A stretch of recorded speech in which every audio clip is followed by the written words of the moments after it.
आइए हम लोग क्लासिफिकेशन के बारे में पढ़ते हैं। क्लास 11 स्टैट्स का टॉपिक है और कहता है कि वर्गीकरण की क्या फ़ायदे हैं। Why do we classify things. Classification क्यों करते हैं? चीज़ों को आसानी से समझने के लिए, चीज़ों को प्रॉपर तरीके से अरेंज करने के लिए, चीज़ों को प्रभावशाली बनाने के लिए और जिससे श्रम और समय की बचत हो, ये करने के लिए। फिर कहता है कि गणना विधि क्या है, सेंसस मेथड क्या है। तो जो भी यूनिवर्स है आपका, उसमें से हर एक यूनिट से इंफॉर्मेशन कलेक्ट कीजिए, दैट इज सेंसस मेथड। और सैम्पलिंग मेथड में क्या है कि नॉर्मल देखिए ना आप, कि आपकी मम्मी चावल बना रही है तो वो क्या करती है, हर दाने को पीस करके नहीं देखती है।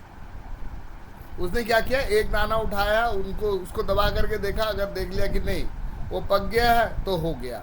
या मान लीजिए आप टाइल की कंपनी है, आपको ये देखना है कि भाई टाइल का स्ट्रेंथ क्या है, कितना वजन ये उठा करके टूट जाएगा। तो आप क्या करेंगे, हर टाइल को तोड़ के देखेंगे।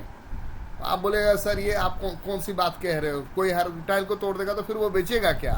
आप क्या कीजिएगा, एक या दो टाइल सैंपल में से उठाइएगा और उसको चेक कीजिएगा कि भाई ये प्रॉपर मजबूत है या नहीं है, मेरे स्पेसिफिकेशन के हिसाब से बना या नहीं। मेरा कहने का मतलब है कि आपको बेसिक कंसेप्ट जो है वो क्लियर हो गया होगा।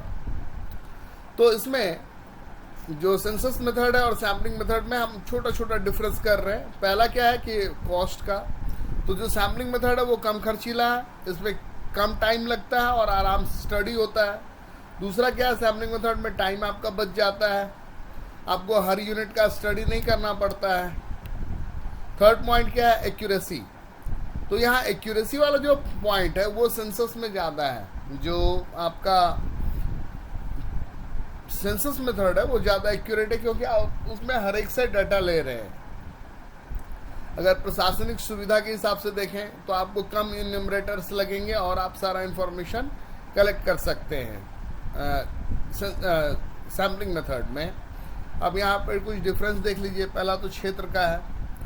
तो इसमें संगणना विधि में क्या है कि समग्र के सभी मदों के संबंध में सूचना एकत्रित की जाती है। दूसरा में क्या है कि कुछ मदों का ही अध्ययन किया जाता है। लागत अगर देखा जाए तो संगणना विधि जो है सेंसस मेथड, उसमें टाइम भी ज़्यादा लगता है और कॉस्ट भी ज़्यादा लगता है। ओके। और अगर ये जो सेकेंड मेथड है आपका निदर्शन विधि या प्रतिदर्श विधि या सैम्पलिंग मेथड, जो भी बोल लीजिए, इसमें आपको टाइम और मेहनत ज़्यादा लगता है, कम लगता है।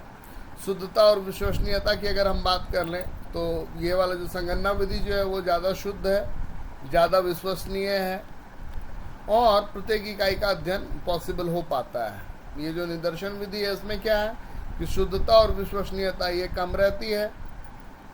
क्यों? क्योंकि आपने टोटल का स्टडी नहीं किया, आपने तो पार्ट ही लिया है ना।